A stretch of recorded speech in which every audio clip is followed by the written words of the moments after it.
right, guys. As usual, see Farsight the first in the chat. And welcome Shredder as well. Thank you, guys. Please let me know if the sound is okay. I'll wait for confirmation. The Discord commanded me to attend. MMX James, welcome. Sounds good. All right. Well, welcome everybody to CanHammer TV on this quarantine day number 4,500, or what feels like that.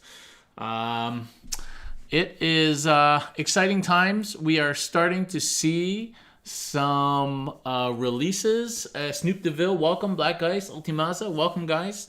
And it's exciting. We're getting back to releases, and I think AdMech book will come out next week. And Harlequin's coming out with the White Dwarf, which was semi-leaked today but by Warhammer TV, but actually completely leaked by somebody online. So the Warhammer TV thing was kind of like, meh, seen it already. So it's exciting times. The Harlequins got some really nice stuff, like really nice. They got the ability to make a full move instead of consolidation in combat. That's so good. They got a +1 damage strat, which we so sorely need. They got a whole bunch of really nice stuff, some good relics for their characters, some good traits for their characters. Really good stuff for Harlequins. So the issue is, will they have the CP to do it?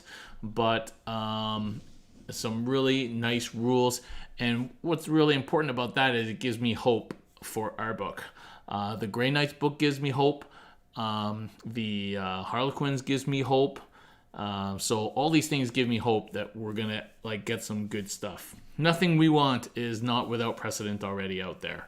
I was just listening to Nick and Innes talk on Art of War, and he was talking about Deathwing Knights.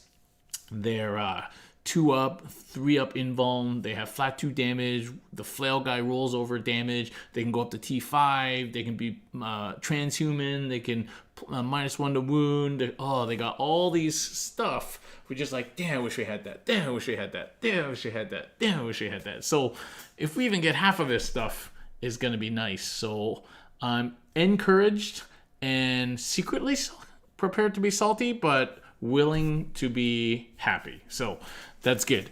I won't go through all the Harlequin stuff, but the stuff was really good just on first read. And obviously combine that with Eldar and Drukhari, and I think Harlequins are looking really good. Will it make them good enough to play solo? Maybe. It's still weird that it came out in White Dwarf and not in its own book. Maybe they couldn't weave them into the narrative of the Psychic Awakening. I don't know why they decided to do that for a couple of factions and not others. Their faction is not that much smaller than our faction. So it's a little bit, whatever. I personally hate the idea of having to buy magazines and books and FAQs and designers' commentaries and all these different sources just for rules. I wish they would all just come out as books. The thing about rules going to magazines really bothers me. But anyway, it is what it is. I'm just happy they're releasing stuff again. So hopefully then in the next 3 or 4 weeks, we're going to get our book. So that is Hype Train. Very excited about that. So otherwise, what's been going on? COVID's been going on, playing a lot of board games. Played Terraforming Mars recently. Got myself a copy of Wingspan. Thank you for Stonemeyer Games. And which is really hard to find these days and one of the top games out these days. So excited to play that. Playing a lot of Final Fantasy VII Remake. So good. So good. Literally right after I stop streaming, I just go right over there to the PlayStation and play that. And still working on my Harlequins. So turning bikers into white helmets and shoulder pads, which is a process. 2 gray layers, multiple white layers, then there's going to be some contrast paint in there, and then I got to shade it's going to be a process, but I think it's going to look pretty good. This project has already taken so much time, so what's a little bit more time? So it's going to be super good. Playing Gloomhaven, of course, and about to receive the Camlink thing that will allow me to hook up my DSLR, which I use to film my bat reps, to the stream so I can provide. So when you guys see the bat reps again, the live games, you're going to be in for a surprise. First of all, our overlay has been completely redesigned, so it's much more intuitive about what the score is, what secondaries have been scored, all that. So that's been completely redesigned. Shout out to Matt again for working on our overlay for us. And then the other thing I'm going to do is we're going to set up a room cam, probably this, to give us a wide shot of the players on the table so you know what's kind of going on. And then we're going to have the overhead, and then we're going to use the webcam roving for dice and for in the action or to show strategy as we do it. So when we come back, the new bat reps are going to be, the new live stream games are going to be really good. So check that out. This is bothering me. The Custodes picture is a little bit, there we go. All right. So that is going to be cool. I'm super excited to reveal the new battle report stuff. So that hype is definitely real. Not to mention there's so many armies I got to play out there now. I got to get Space Wolves on. I got to get everybody on. So I got to get nerfed Marines on. I got to get all sorts of armies on. Orcs, all sorts of things. So I got to do that. What am I drinking? I am drinking local Whitewater Brewing Company up near Arnprior. Their Farmer's Daughter, of course, is a blonde ale. It's one of my favorite beers. And yeah, I drink local these days. So there you go. Okay, I got to say I'm getting old and I'm Asian. So like a big tall can of beer like this, you don't need much more than that. So there you go. All right, so tonight we're talking about ITC Secondaries. We're talking about points about secondaries as they apply to Custodes, what we're good at, what we're not good at, making army list choices based on secondaries, why and when, and then the specifics about each secondary, why it's good, why it's not good, when to choose it, when not to choose it, what units we have that help us score secondaries, things like that. So we are talking about all these aspects of secondaries, deep diving into secondaries. If you want, you can, of course, please join the Discord channel where you'll find all the CanHammer chat as well as the Custodes Discord. And do check out the rest of our Tactica series on YouTube. There's a playlist that you can get all the Tactica from 1 to 18 now. And episode 11 was actually my dive into the new ITC missions when they were just released in February. So if you want a more global look at the missions themselves, including things like the deployment type and all that sort of stuff, then go watch episode 11. Today's episode is going to be specifically about secondaries. This was a highly requested episode, so we will do that tonight. And then next week, I believe people want a deep dive into the wormhole that is Unleash the Lions. So we're going to do that next week, and wonder if I can get my other 4 Alars painted in time. Anyway, I got plenty of Alars, and we're going to deep dive into the Unleash the Lions stratagem next week. I quite enjoyed doing the Tanglefoot deep dive, so I like kind of deep diving into all the different ways that you might use some of these stratagems. So that's cool. So we'll do that next week. Okay, so secondaries. Adam Rogers, welcome. You would date that daughter. the woman or the horse? I don't know. Israel Rodriguez, welcome. You're new to the hobby, and Custodes live streams have been godsend. I appreciate taking the time. Well, thank you for watching. It's nothing without the viewers. So, Bruce Gordon, welcome. So, basically, in general terms, we're going to talk a little bit of general terms about the secondaries before we go deep into our army and the actual secondaries. There are basically 3 main types of secondaries, and what type the secondary falls into depends a little bit on the army that you're playing. But secondaries basically fall into 3 main types. So there are secondaries that kind of are good to choose, and they're the ones that kind of you will accomplish anyway as you go across, as you go do your business. And so for a board control army, recon would be a perfect example of something that you're just going to get on the way of doing your normal thing. Reaper is a common example. For most armies, against the appropriate army is something you got to do anyway over the course of the game, is deal out 80 wounds. And so those are kind of the secondaries that you get as you go. The second type of secondaries, of course, is then the opposite. The secondaries that you have to go out of your way to get, or change what you do normally to go get them. Or just change what you're going to rather do on that turn to go do something to score the secondary. And these, and at their worst, these may be secondaries that you have to overextend or be a little bit too aggressive in order to try and get. For example, for us, behind enemy lines is often such a secondary. Trying to get behind enemy lines with our army is quite difficult. You'd have to go way out of your way and have particular types of units in order to accomplish that. And then the third kind of secondary really are the win more secondaries.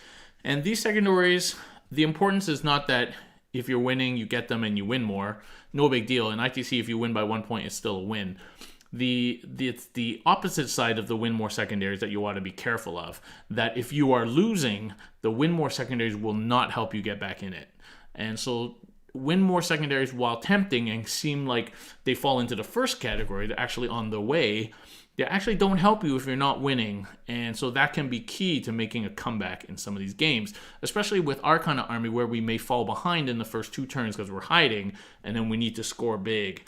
If you pick the win more secondaries, you may not be able to score big enough to make that comeback. So it's basically the 3 main types of secondaries. So when you're looking at your army and your list and then you're thinking about secondaries, not in a game, but in between games, what secondaries can I score? What secondaries do I struggle with? Try and look at what categories the secondaries fall into for various matchups. Generally, you want to pick a secondary where you can score at least 3 points. I'd really be loath to pick a secondary where you only can score 2 points. If you really have to, and it's the only choice, then go for it. But you're looking for 3, ideally 4. So what you want to do is, your approach to a game against a good opponent is, so our army is designed to deny, kill, and kill more. And then ideally hold and kill something. So we're going to get 2 to 4 points per round. Maybe 5 depending on the bonus, but 2 to 4. And then you have to assume that your opponent is going to get 10 to 12 secondary points. So really you need to get 10 to 12 secondary points as well. And so it's important to pick secondaries that are going to give you at least 3 to 4 points. Because if you assume that both sides are going to score 12 secondary points, then it comes down to primary, and our army is pretty good at primary in terms of denying kills. So it's very important to get the secondaries then, so you can stick to your primary task, which is to try and deny kills and kill more. Okay, old school generally is a bad choice. It's not even a good choice for, there's nothing else to pick, so I'll pick old school as your third option. That is classically when people pick old school, and it's not good for that. It's very difficult to score old school, especially now with new ITC where people know they're going first or second for sure. So it's very hard to get first strike. Warlords can be hidden, and getting line breaker and last strike can be difficult, as well as your army has to be alive at the end to do that. So with enough hitting power to do that. So first, old school is like a 1, maybe a 2 out of 4 secondary at the best. So it's really not a good secondary. So even if you're desperate, I would try and think of something else to pick other than old school.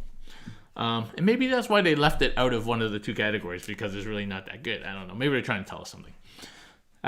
When you're looking at your army, you have to think the 2 main questions. So what can my army score? And that is not reliant on my opponent. And then what secondaries do you give up? And I think it's very easy to get into the rabbit hole of, here's my army, I give up this many gangbuster, so I need to cut this, so I only give up 3 gangbuster or 2 gangbuster. Or I have 4 vehicles, so I got to cut one, so I only give up 3 big game. And while sometimes that may be a good decision because that decision maybe doesn't matter that much, you don't want to gimp yourself just to deny secondaries necessarily. Okay, some armies are just naturally good at it. Our army's pretty good at it. Marines are pretty good at it. But I think it's a fine line between trying to deny everything and just gimping yourself and making a bad list. Turns out our armies are not super flexible and quite variable anyway, but I think especially as we get new rules and we start to revisit new units, going to have this discussion all the time about how much denial you put into your list on purpose. So that sort of thing comes into the list making discussion. But I think you have to just take it organically and kind of play the list that you think is good and then figure out what it denies and what it scores, and then kind of go from there and tweak as you need. A while back when I was playing Palace tanks and Custodes tanks, I found that although it made scoring recon slightly easier, it didn't make, without them I could still score recon, but I was giving full big game hunter all the time. And so then it was a conscious decision then to drop the Palace tanks, to stop giving up big game, and I could still score recon okay. So that's the kind of decision that you go through playtesting and seeing what people tend to pick and what they tend to achieve. The kind of iterations you go through when you work on your list. Okay. So let's talk for a minute about what kinds of secondaries that we're good at denying. Because generally, our list functions kind of deny. So we really have two list types that we're playing these days. One is like mech, where you're playing tanks, flyers, that sort of thing. And the other is like foot lists, where you have all the codex units, terminators, guardians, maybe bikes, that sort of stuff. And these two things are fairly different and they play a little bit differently. So we'll try and address these things as we go, the two different list types, if they're different in terms of what secondaries and stuff like that. And then we'll also try and address individual units that might be good or bad for certain secondaries. So we try and cover both kind of ways of playing. So the mech list basically is all vehicles. So you're going to give up Big Game Hunter or Mark for Death pretty easily. Of course, they don't stack, so that's okay. You might give up a combination of both if you have enough vehicles, 3 Custodes, 3 Palace tanks, flyers, but generally people are probably not going to pick both of those. So you're looking at least 5 to 8 points on secondaries just by having so many vehicles. And things like Palace tanks are really easy to kill these days. So you're talking if you're playing triple Palace, 3 out of 4 on big game right there, without having to deal with any of your bigger tanks or your super heavies. So that's the one thing that mech lists really give up. They don't really give up much else though. So they don't give up gang, and they can do pretty good on board control. So they might even be able to get you things like behind enemy lines if you play your tanks really aggressively, because you got to keep in mind flyers don't do that for you anymore. So that's kind of the mech list. The foot list pretty much doesn't give up too much. I think Gangbuster, it can give up if you're playing Wardens, Alaris, Aquilon, those kind of foot units. Of course, Guardians no longer give up Gangbusters, which is great. So running big Guardian Bomb is nice because they get nothing off of that. Alaris, of course, has the shenanigans of Unleashed Alliance, which then makes them not give up Gangbusters, since for Gangbusters you have to be a multi-unit when they're killed. But that's a fairly fringe use of Unleashed Alliance that maybe is not that smart sometimes. But generally, Mark for Death, everything in our army gives up Mark for Death basically, except the occasional foot captain. Everything else gives up Mark for Death. So Mark for Death is usually one that people take against us, and then they're not stuck to just killing the Terminators. They can take any unit basically. So Mark for Death is commonly one that we're going to give up 3 to 4 points on. Or Gangbuster. Rarely have people picked both against me, because I think that's probably only 5 or 6 points out of 8. So usually giving up 4 of one of those two pretty much in the game. But if you play a good denial game, where you give them different units to shoot at and you don't let them completely kill a unit, you can really deny the hell out of Gangbuster or Mark for Death. So if you just keep in mind what they have marked or what's the gang, and you can really swizzle things around to deny them those kills. Trap Lord Doza, welcome. Where in Canada is CanHammer based out of? Ottawa, the capital. Yes. So there we go. So Footless are pretty good at denying. We don't give up Reaper. So Reaper really was changed to wounds to account for Marine meta. And we don't really give that up. We would if we totally got tabled, probably. It depends on your list. But that's a win more objective for armies that pick that against us. And unless they table us to the man, they're not going to get 4 out of Reaper. So it's not generally a good pick against us. And so we're talking about giving up anywhere from 4 to 6 or 7 secondaries on the kill side. And then, of course, people have their hold side, which sometimes you don't have control over. So the Footless is pretty good for denying secondaries. So before we start to talk about the secondaries, obviously if people have questions, just put them in the chat and we'll address them as we go. We have some questions on the Discord too that I'll get to at the end. Before we talk specifically about secondaries, we'll just talk about how we score secondaries. The army's ability to score secondaries really depends a lot on your list. If you're playing a mech list where you're playing a lot of vehicles, everything moves like 14 inches or more, you're playing a pretty hard-hitting, relatively tough and fast ranging list.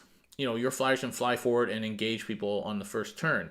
And so you probably are trying to front load your scoring. Ratty, yeah, it has been asked. I'm drinking Whitewater Brewing Company, Farmer's Daughter. So you're front loading pretty much. You're aiming to kill things right away, shoot things from range, and take up some space, and harass things with your super heavies. And so you're trying to front load your scoring a little bit, and then as things die, your scoring ability probably goes down a little bit. Whereas for foot lists, you're basically hiding for a turn or two, and then you need to score big turn 3 onwards. So you're really kind of mid to end game scoring all your secondaries and just getting some primaries to kind of stay in it as best you can. Unless their opponent throws themselves at you, in which case you're probably front loading as well. So it depends a little bit on what your opponent does, but generally that's the game plan of the footless, is to pretty much mid to end game load your secondary scoring, whereas the mech can be quite aggressive and can score up front. So choose your secondaries with those in mind. A mech list may well be able to score first strike because those super heavies have a lot of firepower, and you generally quite impossible to hide from them. So yeah. Whereas a footless will almost never be able to score first strike. All right. So we already talked about old school. Try not to take it. So we won't talk about old school. Okay, we're going to go through the seek and destroy secondaries first. Okay, Headhunter. So Headhunter is 1 point for enemy characters. Headhunter is okay, but it really depends on your opponent's list. More than anything, this secondary depends on what your opponent does. What characters they have, how many they have, and how they intend to use them. While the Alaris with the sniping strat helps a little bit, it's fairly short-ranged. If you're playing mech, your tanks can sometimes jump beside characters and snipe them. Your flyers definitely can do that.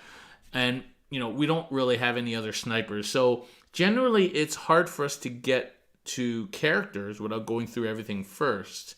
So I would actually avoid Headhunter unless they have at least 5 characters. Some armies like Guard or GSC will have a crap ton of characters, and so eventually by the end of the game you're gonna get to them and probably get 3 to 4 on that secondary, but it's gonna be backloaded like turn 4, 5, or 6 before you start getting Headhunter points. So keep that in mind. But if they have enough characters and they need them behind their dudes to give them buffs and stuff, you're going to get to them eventually. So that's probably an okay pick. If they have few characters that are powerful and buffers and they're castling type army, you're probably not going to get to those characters. And if you do, then it's like a win more situation. So be careful about picking when people have like 4 characters, but they're kind of like that. So Marine characters sometimes are a trap to pick Headhunter for. Even though they may have 4 or 5 characters sitting in the back line, it can be hard to get to them before the end of the game when you may not have enough to kill them. So be careful of that. If an opponent has a bunch of characters and at least a few of them are hyper aggressive, so Smash Captains is the best example, but these kind of hyper Ragnar, like these characters that you know are coming for you, Swarm Lord, then you could think about taking Headhunter because he's going to throw you a couple of secondary points without you doing anything. Otherwise, he has to hold them back, and they are really a waste of points for him. You could pick Headhunter as a mind game to make him change the way he plays his characters, but in my experience, people generally just play those characters like they want to play those characters, which is shoot them forward, because they probably get more value out of them by suiciding them and killing a lot of things than by holding them back. Although sometimes I think people play their Smash Captains too aggressively. But so if you know they're going to throw you 2 or 3 secondaries on Headhunter just in the course of what they're trying to do with those characters, then Headhunter becomes a good pick for that, and then you can just get your last point later. Of course, you have to survive those characters, Ragnar. But, that's nothing to do with secondaries. That's just the crazy power of Space Marine characters these days. All right, so that's Headhunter. Headhunter can be okay in the right situation. Okay, Born for Greatness. Okay, so I'll remind people, so Born for Greatness, you have to pick a character, and they have to accomplish 4 things out of a list of 6 things, okay? And this list includes kills an enemy unit that's not a character, kills a character, denies a psychic power, hold an objective outside of your zone, heroically intervene, and begin and end the whole battle round, not your turn, round, inside your opponent's zone. So, this actually looks very intriguing, and it looks like something our Shield Captain on Bike is designed to do. So let's see. He can kill units. He could kill characters. He can deny psychic power with our stratagem, or if you want to invest a warlord trait to make him a denied psyker, he can hold objectives, and he's OBSEC. He can heroically intervene because he's a character. And he's fast enough to get into our opponent's deployment zone and maybe survive because he's 6 wounds, 2 up, 3 up, and, fairly difficult to deal with sometimes. Perfect. Let's just go Born for Greatness.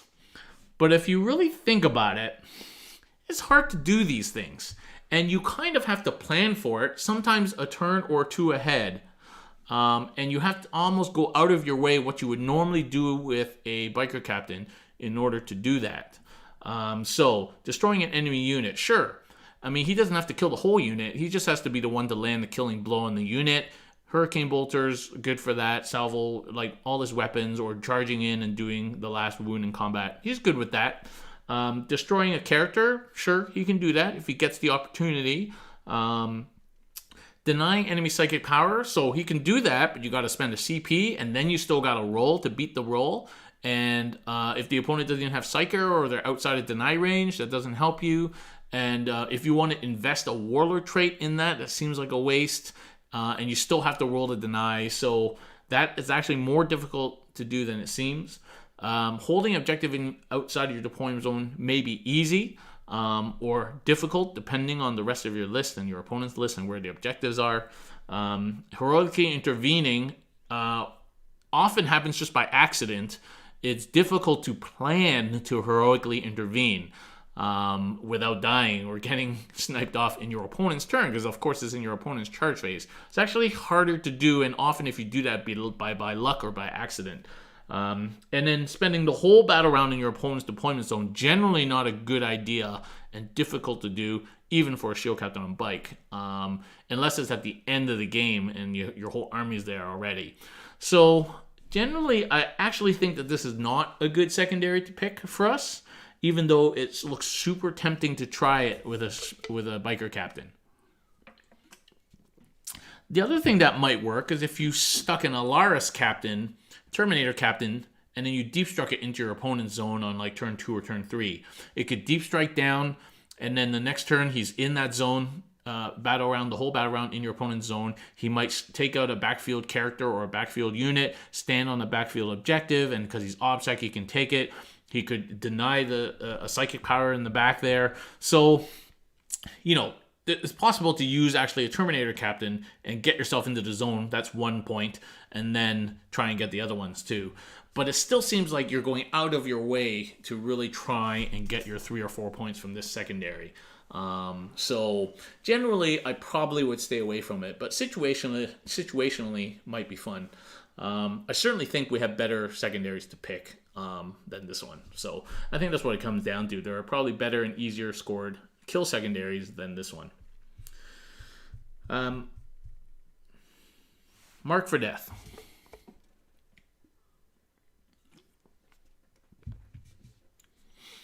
You've lost them in a turn because the opponent knows killing them is worth 3 points. Yeah, so you have to designate who this dude is, and so he's got a target on his back. Now, it's not just because you designate it doesn't mean it's easy to get to him and kill him, but, they know if they can deny you 3 points by killing him earlier in the game, then, that's a big deal. So there's that loss of flexibility as well. And then, your shield captain can be a chump to do these things, but it can be a very valuable part of your force too. And you don't want him to go off doing weird things. As I say, you often have to go too far out of your way to accomplish these things. That falls into the second category of secondaries, where it throws you out of what you're trying to do in order to accomplish. Okay, Mark for Death. So Mark for Death is probably going to be one of the kill secondaries that you pick most common, because it's fairly easy to just pick 4 units that you think you're going to encounter over the course of the game that you're going to have to kill anyway. And so it's kind of a category 1 secondary where you're accomplishing it as you go. And so this is a fairly good one to take, and it's a good secondary. It doesn't matter how many wounds they have or how many whatever, as long as it's over 120 points, you're good to go. So it's actually a good secondary to take. And then remember not to pick units that you're going to encounter, not just the hard units or the backfield units or whatever. With your plan that you're probably, if you're playing foot, waiting for a turn or 2 before starting to go out in turn 3, you want to pick things that you're going to be able to get to, by turn 3. So, just pick your units wisely, and you should be okay getting at least, probably 4 out of Mark for Death. All right, Gangbusters. Love me some Gangbusters. Okay, so Gangbusters is probably similar to Mark for Death, but these units tend to be the bulkier units, aggressors, centurions, things like that. And so when you're picking to try and kill those kind of units, first of all, like with Mark for Death, are they units you're going to encounter in the course of your game, or you have to go out of your way to try and kill them? Secondly, can you kill them? It's one thing to pick Gangbusters against Grey Knight Paladins, but can you kill them? So don't pick Gangbusters or Mark for Death, for that matter, on units that you cannot kill. Or that you're going to have to spend 1.5 turns trying to kill, and then you're going to have not much left after that. So if nothing worse than spending your whole army to kill a unit and get 1 point off of it. Sometimes that's what you have to do, but so you really have to think when you're doing Gang and Mark for Death, can you kill what you've chosen? So that's a big one, especially for Gang, where these things have, by definition, at least 3 wounds. And then, of course, can you get there? Can you interact with these units? So a unit like a big unit of Bulgrin, for example, the guard player always sets them up in the middle, pushes them up. They're a countercharge unit. They just kind of sit there. And that is usually something you have to interact with. And if you hit them first and you get a little bit lucky, you can usually kill them and get your Gang there. And so, that's a good choice for a Gangbuster. Like 12 Centurions, as tempting as that is to pick Gangbuster, you might not have the gusto to kill that unit. Or 2 Paladin Bombs, or there's a lot of Deathwing Knight unit. As tempting as it is to pick these things, sometimes you gotta be smart and pick the things that you can kill. So it can be difficult. Arguably, you do have to go through these units because they're pushed into you, and so you're kind of doing it as you go, but, you know, can be difficult. So you have to think about that.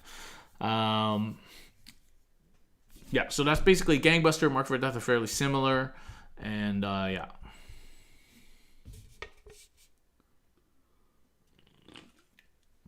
How many shield drones are on the crisis suits? I don't know, but you can have a whole bunch of shield drones of separate units next to your crisis suits. So yeah, so, you know, crisis suit unit. Of course, you're killing drones more than anything else. Okay, Big Game Hunter.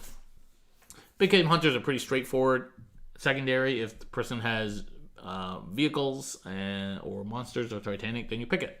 Again, though, same thing. You have to think about, are you going to be able to interact with these units in order to kill them? So if somebody's playing guard and they have 3 basilisks and you know, a manticore at the back, and you pick those guys, well, that probably wasn't a good choice. If you're lucky, you might get there in turn 5 or 6 and still have enough time to kill them all, but probably not a great choice for Big Game Hunter. Whereas somebody's playing Venoms and things like that, then you know, they're playing like 15 Venoms, then probably you're going to be able to kill those and get enough Big Game Hunter points. Obviously, someone's playing Knights. Big Game Hunters pretty much auto-take because you need to be able to do 40 wounds to a combination of a couple of Knights in order to survive that game at all. So that's another strategy, secondary that just fits in the course of what you're trying to do. Whereas trying to go out of your way to kill, you know, Talarn tank commanders that keep right at the back of the field moving back and forth, that can be quite difficult. You just have to, if you're going to pick Big Game, you have to think, can you get to those vehicles, pin them down, and kill them? And when are you going to plan to do that? Will you have enough resources left to do that? You know, high damage, high strength resources to do that. Okay, Butcher's Bill. I really like Butcher's Bill. I pick Butcher's Bill a lot. I just think it sinks in very nicely with what we're trying to do, which is achieve a kill and kill more, and while trying to keep my opponent's kills to 0 or 1. So if I can kill 2 units in a turn, I'm generally scoring kill more. And so I think Butcher's Bill actually fits in very nicely with what I'm trying to do most of the time. It actually works best against armies with chaff, right? So you're talking about armies with lots of 5 or 10 man units of easy to kill things that you can just throw some of your spear bolters on here and there and just take them out. Custodes tank is beautiful for killing these things for butchers. 1 Custodes tank can get you butchers just by itself. 6 shots there, 8 shots there. So if you're playing mech, you'll be able to mop up those things for butchers very easily, as well as doing other kill secondaries. So you know, that's very, very good for that kind of thing. So butchers can be quite easy to get. What you don't want to do is pick like a 10-man intercessor unit and try and get butchers off of that, because it's going to take you forever to kill that. So you got to choose the units you go for well. But generally, if you're playing, most armies have these kind of small units that they use, you know, scouts, stuff like that, that you can pick off for Butcher's Bill. What you want to avoid is picking Butcher's Bill when people have large units. So, you know, 30 Gaunts, 40 boys that can then get regenerated by Green Tide, or they don't fail morale, immune to morale, you know, big Gene Stealer blobs. Those things take a lot of resources to kill the whole unit, and you're generally going to fail to get Butcher's Bill. So avoid Butcher's Bill when it's like that. The other thing to keep in mind, of course, is that you can score Butcher's Bill in your opponent's turn. So if you're engaged, if you think that you're going to be engaged in combat with a lot of your opponents, then that is something that can easily be scored in your opponent's turn. A Butcher's Bill, a good heroic intervention, or just fighting back in their phase. Things like that can easily get you a Butcher's Bill. Intervening a unit into a couple of things stuck in combat with you already is a surefire way of getting Butcher's Bill in your opponent's turn. So that's a cool thing about Butcher's Bill. You can score it in your opponent's turn. So keep that in mind. Remember that as you go. One thing about Butcher's Bill and I'm guilty of having done this many times before, and I've seen people do it, is you don't want to overkill. And as tempting as it is to be able to wipe out 8 units on the first turn, if these units aren't going to be doing much to you and respond, then don't do that. Because if you wipe out 8 units on the first turn, you still only get 1 point for kill, 1 point for kill more, and 1 point for Butcher's Bill. Whereas if you kill 2 and then maybe wounded the other ones so that they're easier to kill the next turn, now you're just feeding your future Butcher's Bills. You're making it easier as time goes on to get Butcher's Bills. 1 model here, a couple of models there. That's your Butcher's Bill right there. So, you don't always have to start from scratch to get your Butcher's Bill. You can just pick off units, right? And so don't kill units you don't need to kill in a turn where you don't need to kill them so that you can get Butcher's Bill easier later on. And that's a real kind of, last time we were talking about levels of consciousness in your brain, and that kind of level of consciousness is way down, like below, not coming to the level of consciousness very often when you're thinking. But you try and push that up. If you pick Butcher's Bill, how can I make Butcher's Bill easier for myself by not killing too many things that don't need to die this turn? And so it can be very difficult not to kill things because we all want to kill shit. But keep that in mind. That is an easy way of maximizing your Butcher's Bill pretty early and pretty easily by leaving some of these units around wounded so you can finish them off on later turns. And again, things like the Custodes are so good at that. From nowhere, they can just finish these units off. So, yeah. Okay, Reaper. So, before we talk about Reaper itself, the ITC mission has changed. I haven't checked it for a while, but the Reaper now says for every 20 wounds of infantry, swarms, bikers, or drone models. It doesn't really change the secondary, but it's just interesting that they updated the mission. They haven't told anybody. And if you look at the version code on the bottom of this document, it's still from February 27th. So I did ask that reason the guys either let people know that they've stealth changed or updated the wording or whatever, or at least put a updated version code at the bottom of the packet. Anyway, so Reaper is basically the same, and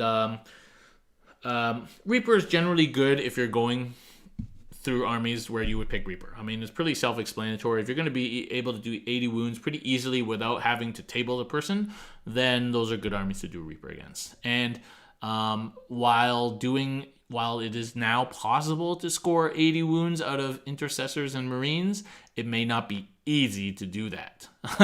So it doesn't mean you just auto-pick Reaper against marines. Same with picking Reaper against us, right? So you have to think about how easy it would be to get those 80 wounds through.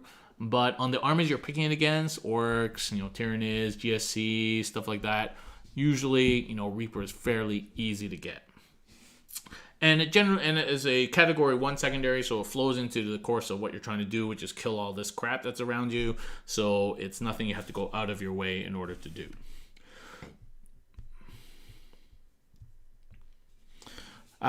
If you pick Reaper and it's not, the things to kill are not being thrown at you and all over the board, then you may have to be a little bit over aggressive or more aggressive than you'd like to be to get your Reaper. And so I would be careful of that. Usually, remember it's a 6-turn game. You don't need to score your Reaper points in the first 3 turns. You have 6 turns to do it. And generally, I preach this about all the secondaries. Remember, you have 6 turns to score your secondaries. You don't have to do it all at the beginning or all by turn 3. So try not to throw your game plan just to get that extra Reaper point. Okay.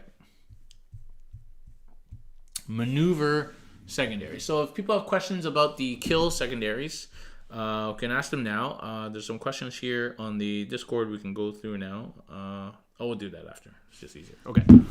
Okay. So in general, I guess people find it harder to play the maneuver or objective secondaries for our army because we have less models. Actually, for mech, the maneuver secondaries are not that difficult because our tanks move 14 inches or more with the flyers. Is not hard to score, recon and those sort of the maneuver secondaries with a mech list. For foot list, it can be a little bit harder because you're generally as a ball, and then you're hiding, and so you feel a real pressure to score them all from turn 3 onwards. But with good movement and good use of advances, as well as deep strikes, and if you have bikes too, you can actually score these without too much difficulty, and you can always engineer. So, don't be too scared about the maneuver secondaries. Just because we're a small elite army that is balled up, can still do it. So go for it. We do have slightly less mobility in the foot list, but we can use things like bikes and deep strike to our advantage. Don't forget that you have movement too, charging, pile-in, consolidating, heroic interventions. These are all moves that could get you across the middle line for a recon, or get you into that table quarter, or get you onto an objective and you're OBSEC now, so you hold it. So these little movements that sometimes you just do automatically, you don't really think about, you always need, again, level of consciousness. I need recon this turn. So what can I do? I'm not in that quarter yet, but oh look, if I pile in and then consolidate that way, now I get my recon.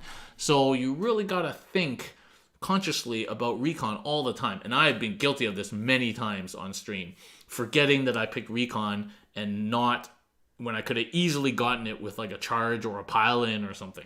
It's really annoying to do that, but you really got to have it at that higher level of consciousness so that you remember to use all these sources of movement that you have in order to get where you need to go. So you'd be surprised. So let's talk about recon. So with recon, I actually think it's a good pick for us because by turn 3, we want to be hitting the middle of the table and spreading apart. And the combination of your units and deep striking, and then a shield captain or a foot character or Vexilla, you actually have a lot of units to which to score recon, and then you can use charges and wraps and consolidates and pile-ins to get where you need to go. So actually, recon is a pretty good pick most of the time. So I encourage people to try and pick recon because it can be quite good. Especially if you've got bikes and things like that, it makes it quite simple. If you're playing mech, as I said, it's really quite simple, but don't forget your little movements that you have to help you get recon. It's probably pretty difficult to double score recon because we just don't have that many units, but you don't need to double score something. The armies that are double scoring things are front loading their points because they're going to die by the end of the game. We don't need to front load like that. We can get the 4 points in the order of play. So that's fine. So I think you find it easier than you think to score recon as long as you're smart with your movement. All right. Behind enemy lines. Generally quite difficult for our army. I would generally not recommend you pick it unless you're planning on deep striking a unit in your opponent's zone to do some, nefarious purpose. Is generally a difficult secondary for us to score. You got to be able to get there and stay there, and it can't be a flyer. And your opponent can just zone out your deep strike, and then you're kind of screwed. So even if you do manage to get something in your opponent's zone, generally that unit is gone in the next turn or two, so it's not scoring you that many points. So generally behind enemy lines is difficult for us to score and probably should be avoided. Ground control is actually much better now for us. It used to be I got nothing else to pick sort of secondary if there was at least 4 objectives. But with the new ITC missions, ground control is easier. There are more objectives in most missions now. There's a middle objective, or in all missions where there may have not been before. And then in the lower number of objective missions, if you hold all of them, even if it's less than 4, you still score your 4 points. So it can be easier to achieve. We're generally an army that has longevity, generally, and so we still have things at the end of the game on which to stand on objectives. You usually got a character or 2 standing at the back doing nothing but standing on objectives, and you got your front unit standing on your opponent's objectives. Of course, our whole army is basically OBSEC, so that really helps. By the time all your opponent's OBSEC troops are in chaff are gone, that really helps you score ground control. And then, of course, you have things like Unleash the Lions and stuff like that. But your lone biker from your bike unit that's just causing havoc and never managed to die, he's the perfect guy to score you ground control. So it's actually a decent secondary to pick maybe as your 3rd secondary if the mission allows you to do that and if your game plan takes you into the opponent's zone.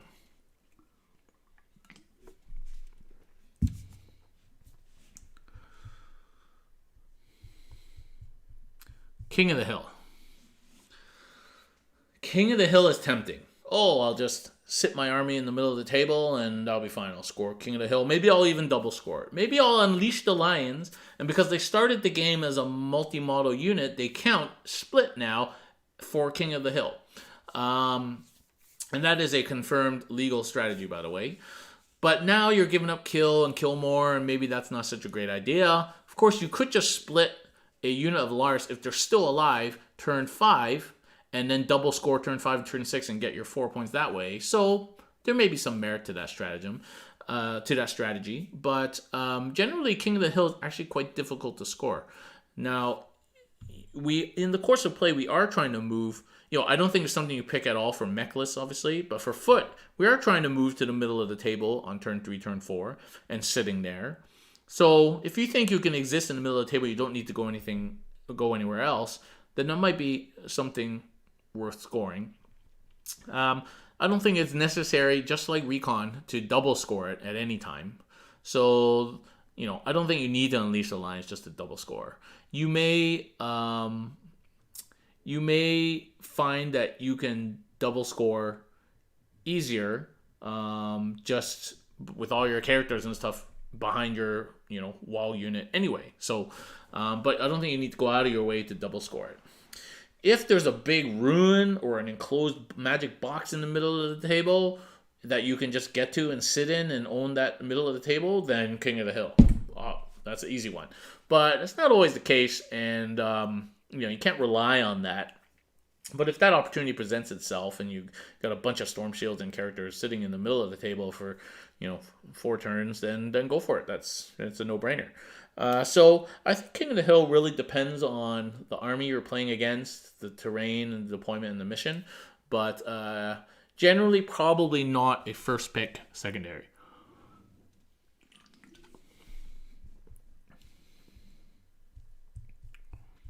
Okay. Engineers. I like engineers. I think if you're playing battalion foot list with at least 2 units of shield guardians doing nothing, then they're destined to be engineers. And there's usually an objective or 2 in your backfield, hopefully near a ruin that they can hide in and just engineer away. It may not be good to take against 9 basilisk spam, because they will die to basilisk fire. That 3 damage basilisk is kind of nasty for guardians, but so you got to look at the amount of out of line of sight shooting that your opponent has. Thunderfire cannons are no longer a big deal now, so there's limited armies in the game that can kill all your guardians efficiently enough to warrant you not taking engineers.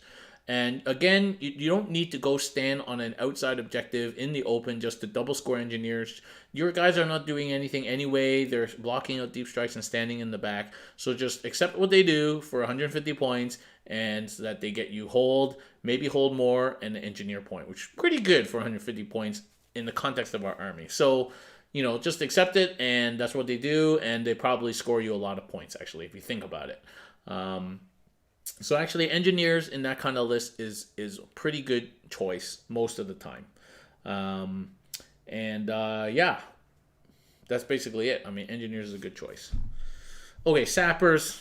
I don't know. I don't really like sappers. It's overly complicated. It's like TLDR. I don't really see a big advantage of doing sappers over just things like engineers and double scoring engineers or double scoring recon. Like if you're so aggressive in your board control that you can effectively sap so many things that your opponent can't score anything, then you could have double scored King of the Hill and recon or engineers already, and so you don't need to pick sappers. So I generally just don't like sappers. It's overly complicated, and it's not something that we can easily score, I don't think. So I would just generally avoid. And it's easy just to like touch you, and then you have to attack, and then your sappers turned off, and so it's too like you can mess with it too much. So don't really like it. Okay, we're gonna end off on the Postman. I love this secondary for a couple of reasons. First of all, I can it's perfect for a shield captain on bike. And so I picture my shield captain on bike with a mail satchel strapped to the back of his shoulder or on the back of his bike with all these letters flying out of it as he goes around delivering mail. And it's kind of a misnomer because it's the postman, so he's delivering stuff. But actually the secondary says he has to go around collecting intel. So, kind of doesn't fit. Maybe they should change the name. But I do like the name the postman and the image that it comes up in my mind. And as I said, the ideal model for this is, in fact, your shield captain on bike. He is the most perfectly suited model in our entire codex in order to do this task. Of course, you have to nominate him, and so it becomes a target, but, unless they have 30 snipers, you can generally survive with a shield captain on bike.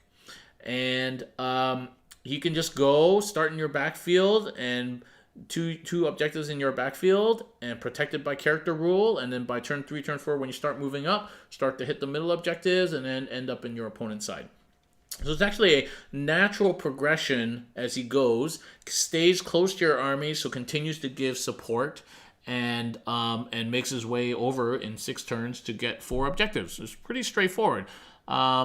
And remember, you don't have to score them 1, 2, 3, 4, 4 turns in a row. If there's one turn where you need your shield captain to do something important, then go do that and then go back to scoring.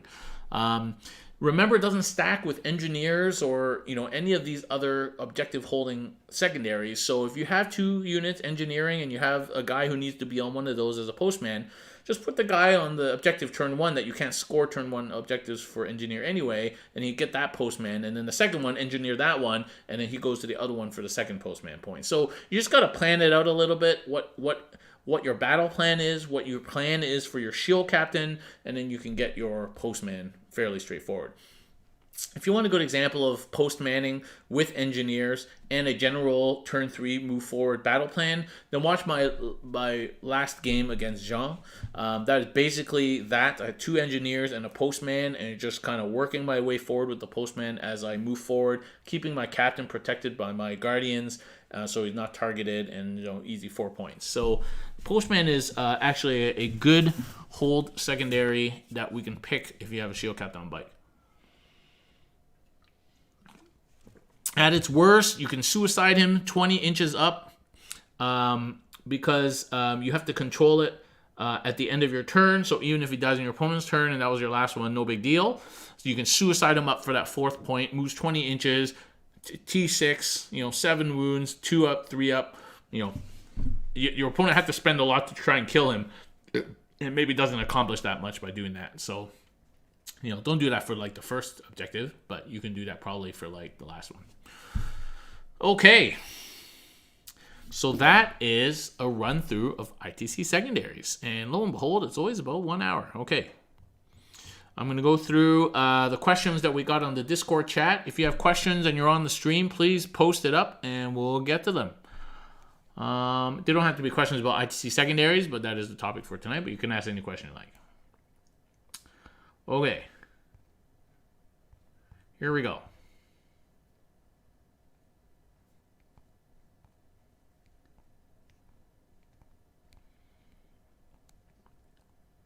Okay, question about avoiding gangbusters. So it can be hard for you to avoid gangbusters.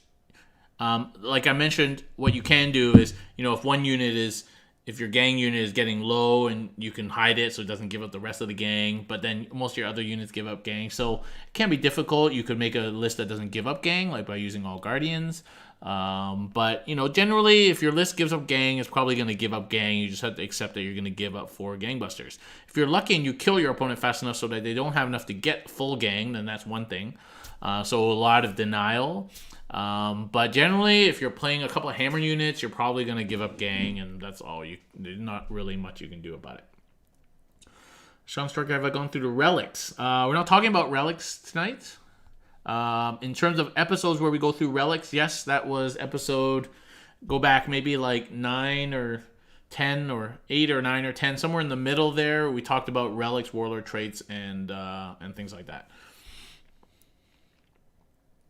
Born for Greatness, ever worth it? Well, we definitely covered that. Chris wants to know how you deal with inevitable disappointment when the book comes out. It's called cognitive behavioral therapy. He wants us to do an episode about how to fight against space wolves. Well, I want to play against space wolves, and then we'll do an episode about it. Okay, let's see. Should you actively be trying to build a list to deny secondaries? So we did talk about this, Shredder.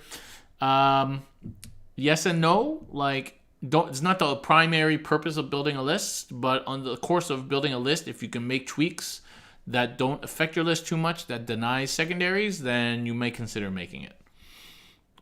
Which secondary should be chosen only if you go first, second, versus the ones you would take regardless? I think we covered that mostly. Most of them don't really matter if you go first or second. The primary is where really it matters if you go first or second, because then you know how much hold more and kill more you need. But secondaries generally don't matter too much, except for the couple of places where it says battle round. But generally, it doesn't matter too much in terms of you go first or second. Obviously, for like, as we talked about, old school, getting first strike is very difficult these days, especially if you're going first and your opponent knows you're going first and you pick first strike, so they're just going to hide the shit out of everything and you won't be able to get first strike. So yeah. Should we be looking to be more aggressive and quickly score movement secondaries, or just try and take them slowly? So I definitely covered that. Generally, it is a bad idea to go out of your way to be aggressive to score hold secondaries, because then you're just going to die. And you don't need to. You don't need to start scoring anything till turn 3. And you definitely don't need to double score things. So take your time, score them in the course of your normal game. And then by the time 5 and 6 goes around, you'll have maxed out your secondaries and you're fine. Remember that it's a 6-turn game, not a 3-turn game. Secondaries are there. Okay, real questions. Blah, blah, blah. Let's see. Okay. Any other questions, guys? Oh, just looking at next week's schedule, the packed schedule that we have these days. So Monday's a holiday in Canada, anyway. Tuesday, Wednesday, Thursday. Okay, so it looks like next week is completely clear. So probably I'm going to aim to do Tactica on the Tuesday, just like tonight. Okay, so you can mark it down, but I'll post it up, and we're going to do it on Unleash the Lions. All right. Sean Striker, have you heard anything about when Forge World is opening back up? I have not. No, I assume it will be relatively soon. But it's probably low priority. And no, I haven't heard about Forge World opening up. I don't actually know if I haven't read the articles too carefully, but I don't know if GW has opened up all their factories and assembly lines and stuff yet. I think they just opened the web store. But for things that people want to buy, like the supply is probably going to be pretty low, so it's going to be a bit of a ramp up period, like everything else coming out of COVID. So yeah. All right. Well, I hope that was useful for you guys.